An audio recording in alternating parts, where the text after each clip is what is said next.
दोस्तों, देखिए ये टेस्ट सीरीज नंबर जो चल रही है 2, 1, 2 और ये तीसरी टेस्ट सीरीज में स्टार्ट कर रहा हूँ। तो आप लोग ये टेस्ट सीरीज नंबर 3rd होगी, तो आप लोग इसको जा करके देख लीजिएगा। देखिएगा यहाँ पर हम लोग आप लोगों के लिए वनडे एग्जाम की तैयारी करवाते हैं।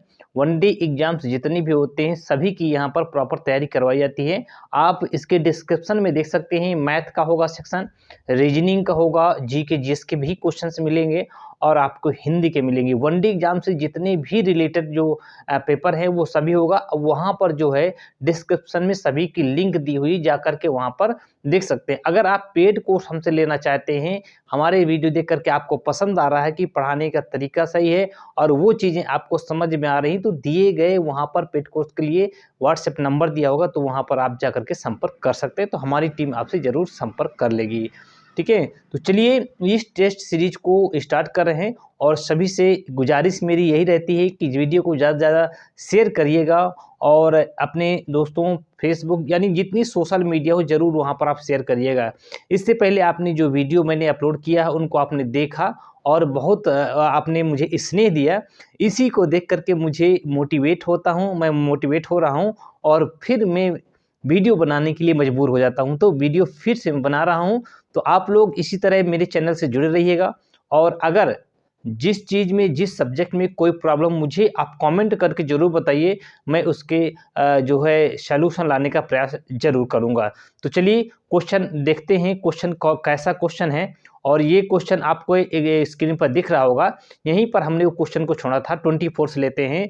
तरवर फल नहीं खाते हैं, सरवर पिए ही न पान। प्रस्तुत पंक्ति के रचयिता का नाम पूछा है। ए ऑप्शन है रहीमदास, बी ऑप्शन है कबीरदास, सी ऑप्शन है रसखान और डी ऑप्शन है बिहारी लाल। तो करेक्ट आंसर क्या हो जाएगा, यहाँ पर देख सकते हैं। जो इसका करेक्ट आंसर हो जाएगा ऑप्शन नंबर 1 इसका बिल्कुल सही हो जाएगा। क्या हो जाएगा, ऑप्शन नंबर 1 यहाँ पर बिल्कुल सही हो जाएगा, रहीमदास। नेक्स्ट क्वेश्चन है आपकी स्क्रीन पर 25 क्वेश्चन नंबर है। तरनी तनुजा तट तमाल तरवर बहुछाए। प्रस्तुत पंक्ति के रचयिता का नाम पूछा है। देखिए इसको हम देख लेते हैं। पहले यहाँ पर अलंकार कौन सा है, इसमें अलंकार क्वेश्चन पूछ सकता है कि आपको बताना है कौन सा अलंकार होगा। तो देखिए अलंकार कई बार पूछा गया है कि आपको बताना है कि इसका अलंकार कौन सा होगा। ठीक है दोस्तों, तो अलंकार की अगर बात करें कौन सा अलंकार होगा, जहां पर ता वर्ड की आवृत्ति बार बार होती है वहां पर अनुप्रास अलंकार होगा। कौन सा, ये जो अलंकार होगा आपका अनुप्रास अलंकार। क्या दोस्तों होगा, अनुप्रास अलंकार होगा। ये भी आपको याद रखना है। यहाँ पर कौन सा अलंकार, अनुप्रास अलंकार। क्योंकि देखिए एक्स्ट्रा फैक्ट मिल रहा है तो आप लोगों को इसको एक बार जरूर याद करना चाहिए कि कौन सा अलंकार होगा, यहाँ पर अनुप्रास अलंकार होगा। और इसमें ए ऑप्शन दिया है भारतेंदु हरिश्चंद्र है, बी ऑप्शन है रामधारी सिंह दिनकर, सी ऑप्शन है माखनलाल चतुर्वेदी और डी ऑप्शन है राम नरेश त्रिपाठी। तो आप कॉपी पेन लेकर के जरूर बैठ जाया करिए। अगर हो सके तो क्वेश्चन नोट कर सकते हैं, अगर नहीं हो सकते हैं तो इसको आप मूल्यांकन जरूर करिए। कॉपी पेन में नंबर डालिए, क्वेश्चन डालिए और देखिए कितने आप लोगों के क्वेश्चन सही हो रहे हैं और कितने गलत हो रहे हैं, और उसमें आप इसका मूल्यांकन जरूर करिए। क्योंकि मूल्यांकन करने से एक आत्मविश्वास बढ़ता है और आप लोग इसके लिए जरूर प्रिपेयर हो जाते हैं। चलिए इसका जो करेक्ट आंसर हो जाएगा ऑप्शन यहाँ पर देख सकते हैं, ऑप्शन नंबर ए बिल्कुल यहाँ पर सही हो जाएगा। कौन सा ऑप्शन हो जाएगा, ऑप्शन नंबर ए बिल्कुल यहाँ पर क्या हो जाएगा, सही हो जाएगा। इसका ऑप्शन कौन सा है, अब दोस्तों देख सकते हैं कि इसका जो ऑप्शन है ए ऑप्शन यानी भारतेंदु हरिश्चंद्र, इसका ऑप्शन बिल्कुल सही हो जाएगा। कौन सा ऑप्शन, भारतेंदु हरिश्चंद्र जो है इसका ऑप्शन बिल्कुल सही हो जाएगा। ठीक है, अगला क्वेश्चन की बात करते हैं। क्वेश्चन चलते हैं 26 में देखते हैं, और ये बहुत महत्वपूर्ण सीरीज है। किसी भी कॉम्पिटिटिव एग्जाम में अगर तैयारी कर रहे हैं, एसएससी, बैंकिंग, रेलवे, सभी के लिए महत्वपूर्ण है और जितने भी कॉम्पिटिटिव एग्जाम हैं सभी के लिए बहुत महत्वपूर्ण है। 26 में देखते हैं। बुंदेले हर बोलों के मुँह हमने सुनी कहानी थी, खूब लड़ी मर्दानी वो तो झांसी वाली रानी थी। कह रहा है प्रस्तुत पंक्ति के रचयिता का नाम बताना है। ए ऑप्शन है सत्यनारायण पांडे, बी ऑप्शन है मैथिली गुप्त, सी ऑप्शन है सुभद्रा कुमारी चौहान और डी ऑप्शन है महादेवी वर्मा। तो इस तरह से इसके आपको आंसर बताना है और ज़रूर आप मुझे बताइए कौन सा आंसर सही होगा। देखिए आपने सुभद्रा कुमारी चौहान का नाम जरूर सुना होगा, तो इसलिए ऑप्शन नंबर यहाँ पर कौन सा सही हो जाएगा, ऑप्शन नंबर सी बिल्कुल यहाँ पर करेक्ट हो जाएगा, सुभद्रा कुमारी चौहान बिल्कुल आंसर सही हो जाएगा।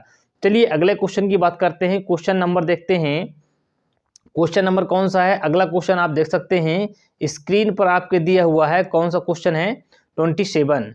मुझे तोड़ लेना वनमाली, उस पथ में देना तुम फेंक, मातृभूमि पर शीश चढ़ाने, जिस पथ जावें वीर अनेक, जिस पथ जावें वीर अनेक। तो प्रस्तुत पंक्ति के रचयिता का नाम पूछा है।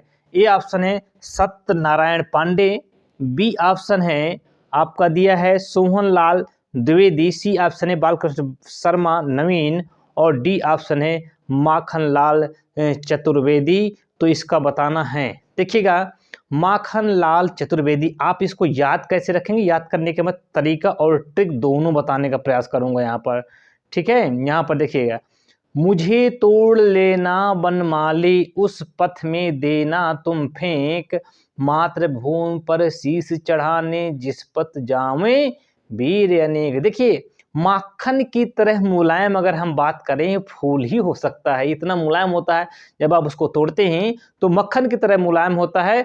इसलिए इसका जो आंसर हम अपने से लगाएंगे माखनलाल चतुर्वेदी, इसका आंसर हो जाएगा। देखिए बीएड में कई बार पूछा भी गया है और ऐसे क्वेश्चन आपके एग्जाम में जरूर पूछ जाते हैं। चलिए क्वेश्चन देखते हैं, क्वेश्चन है 28 का, देखते हैं क्या है। दरवाजे से चंडालगढ़ी की तरफ नजर दौड़ाने पर एक अद्भुत दृश्य दिखाई देता था, इस पंक्ति के रचनाकार कौन हैं। तो ये ऑप्शन है राहुल सांकृत्यायन, बी ऑप्शन है रामचंद्र शुक्ल, सी ऑप्शन है जवाहरलाल नेहरू, डी ऑप्शन है डॉक्टर राजेंद्र प्रसाद। देखिएगा यहाँ पर क्या होगा, इसका आंसर बताना है कि इसका आंसर 28 का बताना है क्या होगा। इसमें देखिए दरवाजे से चंडालगढ़ी की तरफ नजर दौड़ाने पर एक अद्भुत दृश्य दिखाई देता है, ठीक है। तो यहाँ पर उन्होंने एक दृश्य का वर्णन किया गया है, तो इसलिए इसका आंसर जो हो जाएगा आपको यहाँ पर राहुल सांकृत्यायन, एक तरह से ये घुमक्कड़ी थे और उसी की बात यहाँ पर आ रही है। तो चंडालगढ़ी की तरफ नजर दौड़ाने पर एक अद्भुत दृश्य दिखाई, जब आप साहित्य पढ़ेंगे तो उसके अंतर्गत ये आपको वहां पर मिलेगा। चलिए तो इस तरह से ये जो क्वेश्चन हुए आपके 28 हो गए। चलिए अगले क्वेश्चन की हम बात करते हैं 29, और ये सीरीज बहुत महत्वपूर्ण है दोस्तों।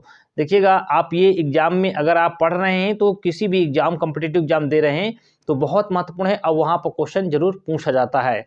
चलिए क्वेश्चन 29 लेते हैं।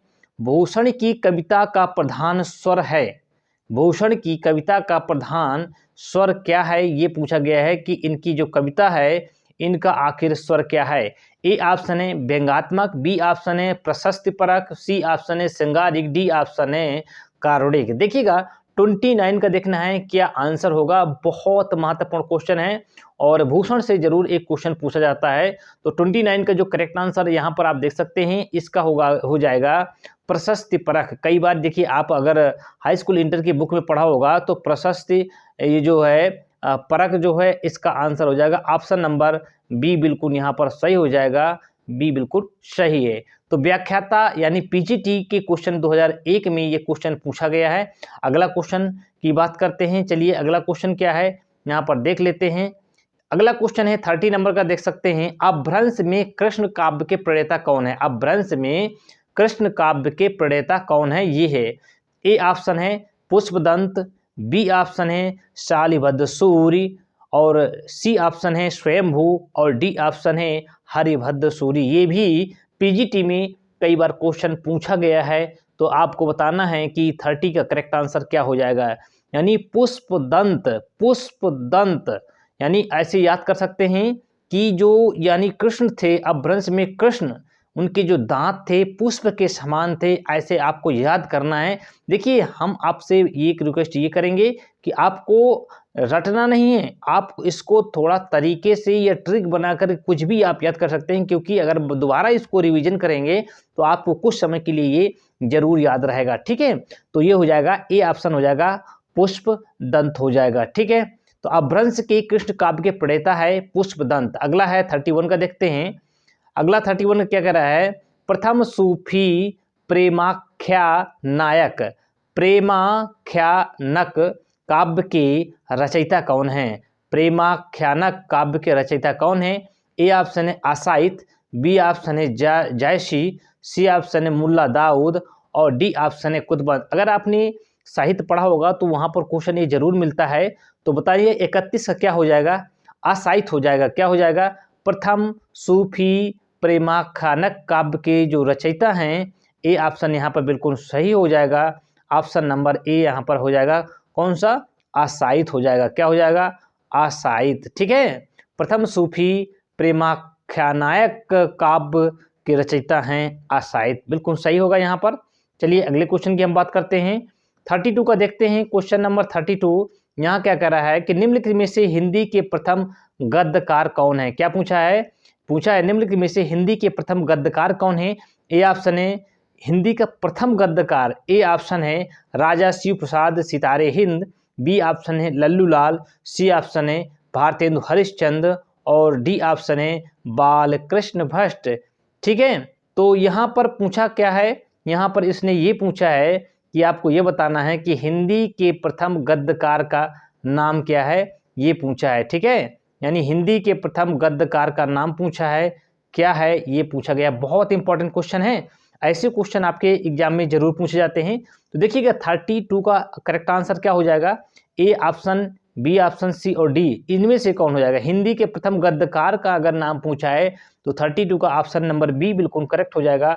ऑप्शन यहाँ पर हो जाएगा लल्लू लाल हो जाएगा। क्या हो जाएगा? Option number B is correct, Lallu Lal. चलिए अगले क्वेश्चन की हम बात करते हैं। अगला क्वेश्चन क्या है?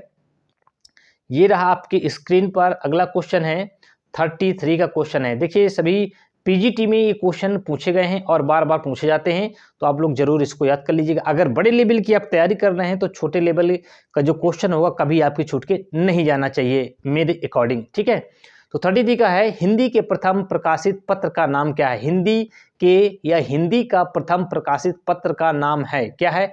ए ऑप्शन है सम्मेलन पत्रिका, बी ऑप्शन है उतन मार्तंड, सी ऑप्शन है सरस्वती, डी ऑप्शन है नागरी प्रचारणी पत्रिका।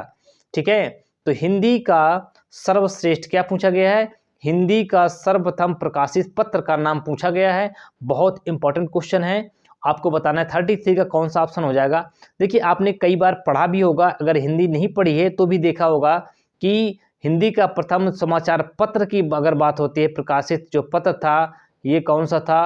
मातंड, उदंत मातंड था ये। ठीक है, बी ऑप्शन यहाँ पर सही हो जाएगा। चलिए अगले क्वेश्चन की अगर बात करते हैं, क्वेश्चन नंबर ये आपका 34 है। पूछ रहा है कि छायावाद के प्रवर्तक का नाम बताना है। छायावाद के प्रवर्तक कौन है? ए ऑप्शन है सुमित्रा नंदन पंत, बी ऑप्शन है श्रीधर पाठक, सी ऑप्शन है मुकुटधर पांडे और डी ऑप्शन है जयशंकर प्रसाद। देखिए छायावाद के जो कवियों में अगर हम बात करते हैं, इसका आंसर आपको देना है यहाँ पर कौन हो जाएगा। छायावाद के प्रवर्तक के बारे में पूछा गया है तो आपको बताना है कौन होगा यहाँ पर। ठीक है, तो यहाँ पर जो हम बात करते हैं इसका जो करेक्ट आंसर हो जाएगा, ऑप्शन क्या होना चाहिए आपके अनुसार? अपना कमेंट करके जरूर बताइएगा। ऑप्शन नंबर डी हो जाएगा। तो छायावाद के प्रवर्तक का नाम पूछा गया है, जयशंकर प्रसाद हो जाएगा। क्या हो जाएगा दोस्तों? जयशंकर प्रसाद हो जाएगा। बहुत इंपॉर्टेंट क्वेश्चन है क्योंकि पीजीटी में क्वेश्चन कई बार पूछा भी गया है। चलिए अगले क्वेश्चन की दोस्तों बात करते हैं। अगला क्वेश्चन लेते हैं। अगला क्वेश्चन 35 में ये है कि क्या दिया है? प्रगतिवाद उपयोगितावाद का दूसरा नाम है। कह रहा है जो प्रगतिवाद है उपयोगितावाद का दूसरा नाम है, यह कथन किसका है? ए ऑप्शन है रामविलास शर्मा, बी ऑप्शन है प्रेमचंद, सी ऑप्शन है नंदुलारे वाजपेयी और डी ऑप्शन है सुमित्रा नंदन पंत। देखिएगा 35 का करेक्ट आंसर बताना है आपको। प्रगतिवाद जो है उपयोगितावाद का दूसरा नाम है, ये भी क्वेश्चन में कई बार पूछा गया है। क्या नाम है? प्रगतिवाद जो है उपयोगितावाद का कौन सा नाम है? दूसरा नाम है, ये बताना है। ठीक है, तो इसका जो करेक्ट आंसर हो जाएगा, आप लोग देखा होगा कि इसका जो करेक्ट आंसर आपके स्क्रीन पर ये रहा, ऑप्शन नंबर सी बिल्कुल करेक्ट हो जाएगा, नंद दुलारे वाजपेयी हो जाएगा। 35 का क्या हो जाएगा, ऑप्शन नंबर सी बिल्कुल करेक्ट हो जाएगा। और अगले क्वेश्चन की आइए दोस्तों बात करते हैं। अगला क्वेश्चन क्या है, अगला क्वेश्चन कि 36 नंबर का है, प्रेमचंद के अधूरे उपन्यास का नाम क्या है। देखिए यहाँ पर थोड़ा सा मिस्टेक हो गया है, तो आप लोग इसको बना लीजिएगा। यहाँ लिखा है प्रेमचंद होना चाहिए। प्रेमचंद के अधूरे उपन्यास का नाम क्या है। ए ऑप्शन है गबन, बी ऑप्शन है रंगभूमि, और सी ऑप्शन है मंगलसूत्र, और डी ऑप्शन है शिव सदन। तो 36 का बताना है करेक्ट आंसर क्या होगा। देखिए मैं एक ट्रिक बताता हूँ आपको। यहाँ पर मंगलसूत्र, जब मंगलसूत्र ये बुन रहे थे तो क्या हुआ था कि ये उपन्यास जो है ना, जो उपन्यास ये मंगलसूत्र था, ठीक है। तो ये जब ये लास्ट उपन्यास था और वहीं पर बाद में इनकी मृत्यु हो गई थी और ये पूरा नहीं हो सका था। तो मंगलसूत्र एक ऐसा उपन्यास है, या गले का जो मंगलसूत्र होता है वो बीच में टूट गया, ऐसे भी आप याद कर सकते हैं। तो इसलिए इनका अधूरा उपन्यास जो है कौन सा है, मंगलसूत्र। यहाँ पर ऑप्शन नंबर बिल्कुल सी सही हो जाएगा। ये भी क्वेश्चन पीजीटी का क्वेश्चन है, अब बहुत इंपॉर्टेंट क्वेश्चन है। चलिएगा 37 का देखते हैं दोस्तों। बहुत महत्वपूर्ण सीरीज है और आप लोग अगर ईमानदारी के साथ अगर पढ़ाई कर रहे होंगे तो जरूर आपको यहाँ से बेनिफिट होगा। तो चलिए अगले क्वेश्चन की बात करते हैं दोस्तों। 37 का बात करते हैं। रामधारी सिंह दिनकर को भारतीय ज्ञानपीठ पुरस्कार प्राप्त हुआ था, किस रचना के लिए प्राप्त हुआ था। ए ऑप्शन है रश्मिरथी, बी ऑप्शन है परशुराम की प्रतीक्षा, सी ऑप्शन है कुरुक्षेत्र, और डी ऑप्शन है उर्वशी। देखिए इनकी रचनाएं भी आप याद कर सकते हैं। इनकी रचनाएं रश्मिरथी हो गया, परशुराम की प्रतीक्षा हो गई, कुरुक्षेत्र हो गया और उर्वशी हो गया। तो ऐसे भी क्वेश्चन को आप याद कर सकते हैं। तो इसका डी ऑप्शन हो जाएगा। तो दिनकर जी को किस लिए, उर्वशी के लिए इनको ज्ञानपीठ पुरस्कार मिला था। कौन सा पुरस्कार दोस्तों, यानी दिनकर जी को ज्ञानपीठ पुरस्कार प्रदान किया गया था। क्या प्रदान किया गया था, ज्ञानपीठ पुरस्कार इनको प्रदान किया गया था। ये भी आपको याद रखना कर, किसको, दिनकर जी को जो है ज्ञानपीठ का पुरस्कार प्रदान किया गया था। ये भी साथ में याद रखना है। तो एक क्वेश्चन के साथ हमें एक ही क्वेश्चन नहीं याद करना है, और सारे इनकी जो आप देख सकते हैं, रश्मिरथी ये रचना याद कर सकते हैं, कुरुक्षेत्र ये भी रचना पूछ सकता है, परशुराम की प्रतीक्षा और ये उर्वशी, इस तरह से इनकी रचनाएं भी आप याद कर सकते हैं। चलिए अगले क्वेश्चन की दोस्तों बात करते हैं। 38 में देखते हैं। 38 में क्या है, हिंदी साहित्य के इतिहास के सर्वप्रथम लेखक कौन है। क्या पूछा है, इसने पूछा है कि सर्वप्रथम लेखक का नाम पूछा है। ए ऑप्शन है जॉर्ज गियर्सन, बी ऑप्शन है शिव सिंह सेंगर, सी ऑप्शन है आचार्य रामचंद्र शुक्ल, और डी ऑप्शन है गौसादा तासी। इसमें से आप लोग दो क्वेश्चन यहाँ पर कंफ्यूज करने वाले क्वेश्चन हैं, और यहाँ पर देखिएगा, यहाँ पर भी क्वेश्चन जो है बहुत महत्वपूर्ण है। यहाँ पर लोग दो क्वेश्चन में कंफ्यूज होते हैं, या तो इसको मारेंगे गौसादा तासी को मार देते हैं, और या तो गियर्सन को भी मार देते हैं। तो दो में से कोई हो सकता है। यहाँ पर अगर हम बात करें, ए ये आपका बी हो नहीं सकता है, सी यहाँ पर हो नहीं सकता है। तो ऑप्शन या तो ए हो सकता है या तो डी हो। इस तरह से आप एलिमिनेट मेथड यूज करके आप इसको सॉल्व कर सकते हैं। तो चलिए देखते हैं कौन सा हो सकता है। यहाँ पर हम इसको चेक करते हैं। इसमें जो हो जाएगा 38 का कौन सा आंसर हो जाएगा, आप लोग कमेंट करके जरूर बताइएगा। इसका जो आंसर हो जाएगा ऑप्शन नंबर डी बिल्कुल यहाँ करेक्ट हो जाएगा। गौसादा तासी हिंदी साहित्य के इतिहास के सर्वप्रथम लेखक हैं। हिंदी साहित्य के इतिहास के फर्स्ट जो लेखक हैं गौसादा तासी हैं। ये भी पीजीटी का क्वेश्चन है और बहुत महत्वपूर्ण क्वेश्चन है। अगले क्वेश्चन की अगर दोस्तों बात करते हैं 39 का, ठीक है। जितने क्वेश्चन हैं किसी न किसी एग्जाम में जरूर पूछा गया है दोस्तों। तो आप लोग बिल्कुल इत्मीनान से, पूरे जी जान से ये सीरीज को देखना है और देखते हुए चलना है। चलिए 39 का क्वेश्चन है, 39 नंबर का। पद्मावत किसकी रचना है। ए ऑप्शन है नाभादास, बी ऑप्शन है केशवदास, सी ऑप्शन है तुलसीदास, और डी ऑप्शन है जायसी। तो ये बच्चों को पता है, पद्मावत जो है मलिक मोहम्मद जायसी जी की रचना है। ऑप्शन, इसलिए ऑप्शन नंबर क्या हो जाएगा यहाँ पर, ऑप्शन नंबर बिल्कुल डी यहाँ पर करेक्ट हो जाएगा। जायसी की है, मलिक मोहम्मद जायसी जी को है ये रचना है। 39 की ऑप्शन डी बिल्कुल सही हो जाएगा। अगला देखते हैं, अगली रचना कौन सी है। 40 नंबर का देखते हैं क्वेश्चन। 40 का देखते हैं, 40 नंबर में क्या है। यानी दिया है बैताल पचीसी के रचनाकार कौन हैं, बैताल पचीसी की रचनाकार कौन है, ये भी क्वेश्चन आपके एग्जाम में पूछा जाता है। तो आप लोग इसको भी जरूर याद कर लीजिएगा कि बैताल पचीसी के रचनाकार का क्या नाम है। ठीक है, ए ऑप्शन है लल्लू लाल, बी ऑप्शन है सदल मिश्र और सी ऑप्शन है नाबा दास, डी ऑप्शन है सूरत मिश्र। कौन है? सूरत मिश्र। ठीक है, तो बैताल, बैताल पचीसी, ताल से याद कर सकते हैं कि तालाब हम बना सकते हैं। तालाब में जब सूरत आता है तो उसकी छाया हम पर पड़ती है, यानी ऐसे याद करने का एक तरीका है। इसका कोई ट्रिक नहीं है, लेकिन हम अपने से बना सकते हैं कि यहाँ पर अगर ताल आता है तो यहाँ पर देख लेना है क्या आएगा यहाँ पर, यानी सूरत ही आएगी, सूरत नज़र आएगी। तो इस तरह से हम यहाँ पर याद करेंगे। इसका जो करेक्ट आंसर हो जाएगा सूरत मिश्र हो जाएगा, बैताल पचीसी। चलिए दोस्तों अगला क्वेश्चन देखते हैं। अगला क्वेश्चन है यहाँ पर 41 का है, क्या है? सुहाग के नुपुर रचना किसकी है? सुहाग के नुपुर रचना किसकी है? बहुत इंपॉर्टेंट दोस्तों है। आप अगर देख सकते हैं, अगर वनडे एग्जाम की तैयारी कर रहे हैं तो यहाँ से क्वेश्चन जरूर पूछा जाता है। बताना, ए ऑप्शन है निराला, बी ऑप्शन है मोहन राकेश, सी ऑप्शन है अमृतलाल नागर, डी ऑप्शन है प्रेमचंद। तो सुहाग के नुपुर रचना किसकी है? आप जरूर कमेंट करके बताइएगा।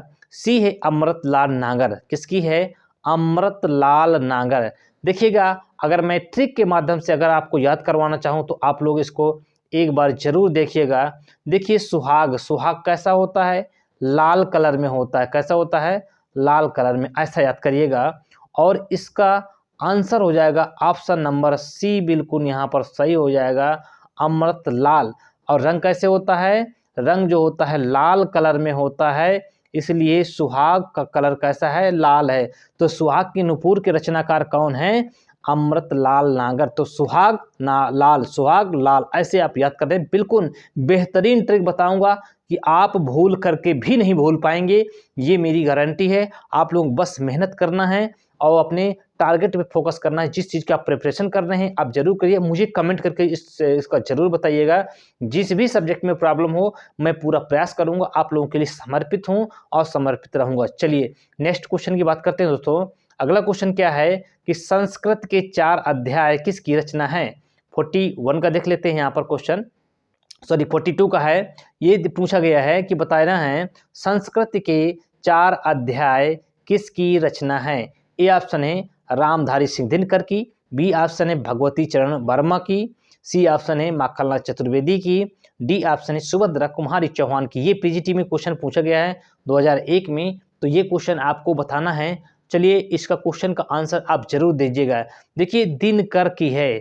संस्कृत के 4 अध्याय, अगर हम अध्याय की बात करें, अध्याय या अध्ययन करें तो हमें मजा दिन में ही आता है। तो इस तरह से आप इसको याद करने का एक तरीका है कि ये जो अध्याय करेंगे कैसे? अध्ययन करेंगे दिन में, मजा आएगा कब? दिन में। इसलिए संस्कृत के 4 अध्याय ये किसकी रचना हो जाएगी? ये रामधारी सिंह दिनकर जी की रचना हो जाएगी। इसलिए ऑप्शन नंबर ए बिल्कुल यहाँ पर सही हो जाएगा। ठीक है दोस्तों, तो एक बार आप जरूर देख लीजिएगा।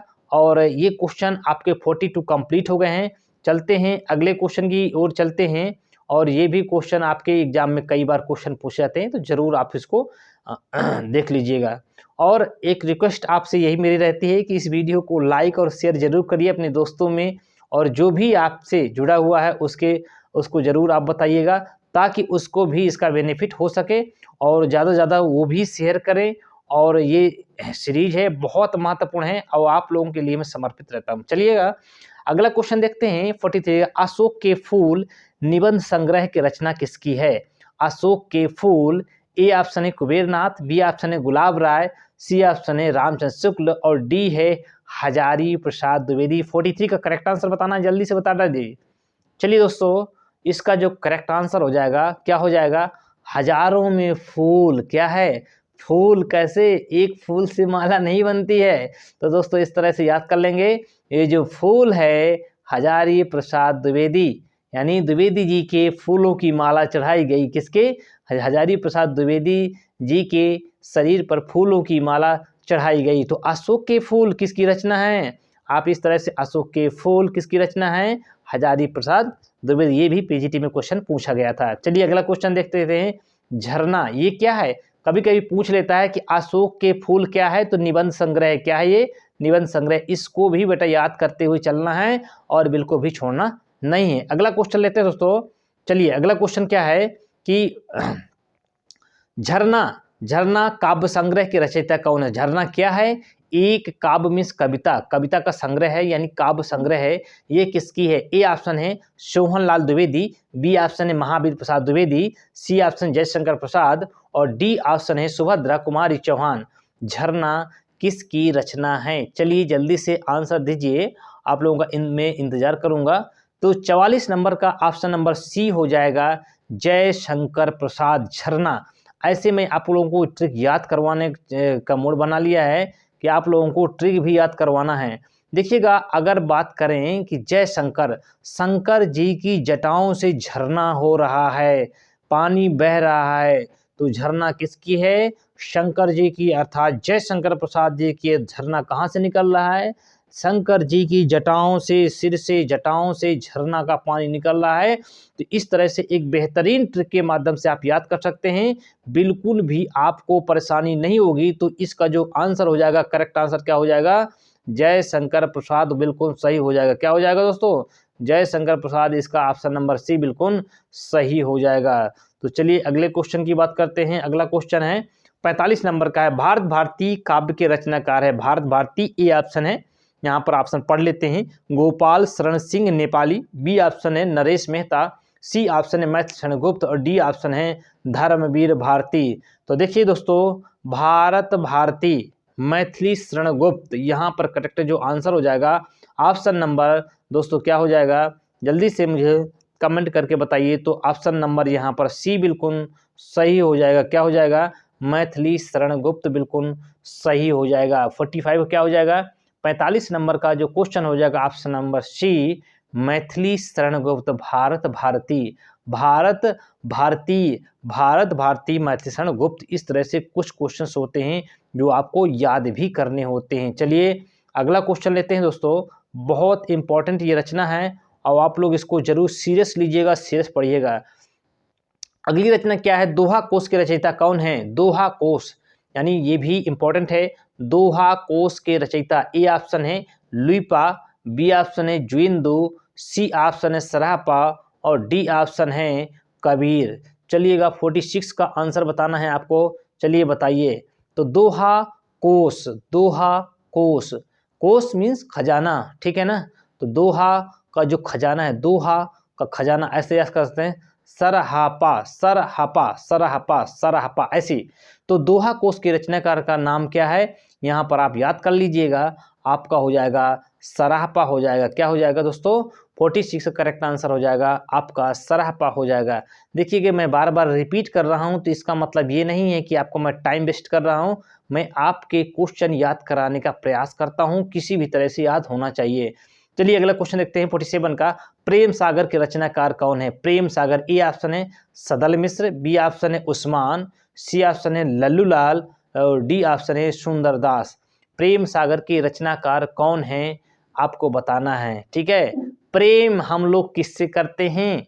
सदल मिश्र, उस्मान, लल्लूलाल और सुंदरलाल। देखिए लाल, हमारा लाल क्या है यहाँ पर? प्रेम सागर। प्रेम जब होगा किससे होगा? हमारे लाल से होगा। कैसा लाल? लल्लू लाल, अर्थात कह सकते हैं कि जो प्रेम होगा वो हमारा लल्लू से ही होगा। इस तरह से हम याद कर सकते हैं कि प्रेम सागर किसकी रचना है दोस्तों? ये आपकी है लल्लू लाल की है। प्रेम सागर रचना किसकी है? लल्लू लाल की है। ये भी क्वेश्चन कई बार पूछा गया है पेपर में आपके। चलिएगा अगला क्वेश्चन देखते हैं, पंच परमेश्वर कहानी के रचना क्या कार के कौन है? पंच परमेश्वर, पंच मीन्स होता है पांच, परमेश्वर की क्या है? देखिए क्वेश्चन में पूछ लेगा कि पंच परमेश्वर क्या है? ये क्या है बेटा? कहानी है। क्या है ये? कहानी। बिल्कुल याद करिएगा, ये क्या है? कहानी है। कौन सी विधा है? तो पंच परमेश्वर कहानी विधा है। पहला क्वेश्चन यहीं से बन जाता है। और फिर हम इसको याद करते हैं कि पंच परमेश्वर कहानी के लेखक कौन है? ए ऑप्शन है रामधारी सिंह दिनकर, बी ऑप्शन है प्रेमचंद्र, सी ऑप्शन है मैथिली गुप्त, डी ऑप्शन है सुमित्रा नंदन पंत। बताना है 48 का करेक्ट आंसर क्या हो जाएगा? ठीक है। पंच परमेश्वर, प्रेमचंद, प्रेम जहां होगा वहां ईश्वर परमेश्वर, ईश्वर परमेश्वर, ईश्वर परमेश्वर, जहां प्रेम होगा वहां पर ईश्वर का वास होगा, अर्थात पंच परमेश्वर क्या होगा, पंच परमेश्वर, पंच परमेश्वर, पंच परमेश्वर, ईश्वर का वास। इस तरह से आप याद कर लेंगे तो इसका जो करेक्ट आंसर दोस्तों क्या होगा, ऑप्शन नंबर बी यहाँ पर बिल्कुल सही हो जाएगा। प्रेमचंद कौन है, पंच परमेश्वर एक कहानी के ये आपके लेखक हैं। तो 48 का करेक्ट आंसर ऑप्शन नंबर क्या हो जाएगा, बी बिल्कुल सही हो जाएगा। ठीक है, 49 की ओर चलते हैं, चलिएगा। 49 में कह रहा है तोड़ती पत्थर के कवि कौन है। तोड़ती पत्थर, ए ऑप्शन है सुभद्रा कुमारी चौहान, बी ऑप्शन है महादेवी वर्मा, सी ऑप्शन है सूर्यकांत त्रिपाठी निराला और डी ऑप्शन है माखन लाल चतुर्वेदी। तोड़ती पत्थर क्या है, ये कौन सी विधा है, कविता है। ठीक है, तो तोड़ती पत्थर 49 का जो बताना है करेक्ट आंसर आपको बताना है, इसके रचनाकार कौन है, सूर्यकांत त्रिपाठी निराला। देखिएगा, एक जो पत्थर, जैसे आप माझी का नाम सुना होगा दोस्तों ने, दोस्तों माझी का नाम अगर सुना होगा तो पत्थर उन्होंने तोड़ा था। ठीक है, तोड़ती पत्थर यानी पत्थर को उन्होंने तोड़ा और एक निराला मतलब एक यूनिक इतिहास रचा है। तो इसलिए इसका आंसर जो हो जाएगा आपका निराला हो जाएगा, अर्थात उसका काम कैसा है, उसका काम दोस्तों बिल्कुल निराला है। तो इसलिए आंसर ऑप्शन नंबर सी बिल्कुल सही हो जाएगा। तोड़ती पत्थर किसके रचनाकार हैं, सूर्यकांत त्रिपाठी निराला। दोस्तों मैं याद करवाऊंगा आप लोगों को, ऐसा याद करवाऊंगा शायद कभी लाइफ में भूल सके, मैं ट्रिक के माध्यम से याद कराने का प्रयास जरूर करता हूं। चलिए दोस्तों, अगला क्वेश्चन क्या है, 50 नंबर क्वेश्चन है, हार की जीत कहानी के यानी कहानी के कहानीकार कौन है। हार की जीत, हार की जीत, हार की जीत, ए ऑप्शन है सुदर्शन, बी ऑप्शन है यादवेंद्र शर्मा चंद्र, सी ऑप्शन है कमलेश्वर, डी ऑप्शन है रागे राघव। बताना है 50 का करेक्ट आंसर क्या हो जाएगा, आप लोग बताएंगे। देखिए सुदर्शन, हार की जीत, अगर हारने के बाद जीत जाता है कोई व्यक्ति तो उसका दर्शन सब लोग करने जाते हैं। हार की जीत यहाँ पर दिया है कि हार की जीत क्या है, एक कहानी है, विधा कौन सी है, कहानी है। अगर कोई व्यक्ति जीत जाता है तो दर्शन करने के लिए, अर्थात ए ऑप्शन यहाँ पर बिल्कुल सही हो जाएगा दोस्तों। क्या हो जाएगा, इसका आंसर हो जाएगा सुदर्शन हो जाएगा, ऑप्शन ए बिल्कुल यहाँ पर सही हो जाएगा। दोस्तों मैं उम्मीद करता हूँ कि ये मेरी सीरीज आप लोगों को बिल्कुल पसंद आई होगी। अगर ये वीडियो पसंद आया करे तो लाइक शेयर जरूर कीजिएगा, कमेंट करके जरूर मुझे बताइए कि मैं जो पढ़ा रहा हूँ क्या आप लोगों को इससे मेरी इससे जो मैं पढ़ा रहा हूँ आप लोगों की मेरे से हेल्प हो रही है या नहीं हो रही है, या मुझे और इम्प्रूवमेंट करने की ज़रूरत है। जब आप कमेंट करके बताएंगे तभी मैं इस पर थोड़ा सा और फोकस करूँगा और आप लोगों के लिए मैं ज़रूर प्रयास करूँगा। ठीक है, तो आज हमने जो सीखा है, ये हमने सीखा है कि यहाँ तक 50 क्वेश्चन तक आपकी 3rd नंबर की सीरीज कंप्लीट हो चुकी है दोस्तों। तो आप लोगों से मैं उम्मीद करता हूँ कि ये वीडियो बिल्कुल आपको पसंद आया होगा। ठीक है, तो ये क्वेश्चन हो गया, और ऐसे ही सीरीज को लाने के लिए जैसे और बीच बीच क्वेश्चन में हम थोड़ा सा रिवीजन मान लेते हैं। जैसे मैंने आपसे यहाँ कहा था कि तोड़ती पत्थर, ऐसा हार की जीत, तो सुदर्शन हो गया। तोड़ती पत्थर, पत्थर कौन तोड़ेगा, निराला व्यक्ति होगा, सूर्य का त्रिपाठी निराला, पंच परमेश्वर प्रेमचंद हो जाएगा। प्रेम सागर के रचनाकार कौन है, प्रेम में सागर किसका होगा, लल्लू यानी जो लाल होगा उसी का होगा। दोहा कोश के रचयिता का नाम सरापा मैंने बताया था। ठीक है, तो इस तरह से हम एक बार करके हमें दोबारा रिवीजन करना चाहिए। भारत भारती गुप्त जी की है झरना, अगर झरना है तो शंकर जी की जटाओं से जयशंकर प्रसाद हो जाएगा। अशोक के फूल हजारी प्रसाद द्विवेदी जी के यानी हजारों में फूलों की माला होती है। दोस्तों देखिए कितनी आसानी से हम लोग इसको याद कर लिया है। ठीक है, इस तरह से यहाँ बिल्कुल हम क्या कर सकते हैं, बिल्कुल याद कर लिया है और बहुत आसानी से ये सारी चीज़ें बिल्कुल याद हो गई हैं। तो मैं उम्मीद करता हूँ कि ये वीडियो अगर पसंद आए तो आप एक बार, मेरा एक ये रिक्वेस्ट आपसे यही रहता है कि इसको ज़रूर एक बार शेयर कर दिया करिए और मुझे और कमेंट करके बताइए कि कौन से और वीडियो बनाना है। जो भी आपका एग्ज़ाम, जैसे पुलिस हो गया, SSC GD का एग्ज़ाम चल रहा है। ठीक है, तो बहुत सारे ऐसे आपके एग्ज़ाम्स हैं जो बिल्कुल करीबी चल रहे हैं, तो आप मुझे कमेंट करके और सेक्शन में ज़रूर बताइएगा। मैं पूरा प्रयास दोस्तों आप लोगों के सामने करूँगा। और ये सीरीज नंबर कौन सी थी, ये सीरीज नंबर 3rd थी आप लोगों की। ठीक है, तो अगर किसी को प्रॉब्लम है तो मुझे कॉल भी कर सकते हैं, तो मैं कॉल के माध्यम से इसका जवाब दूंगा।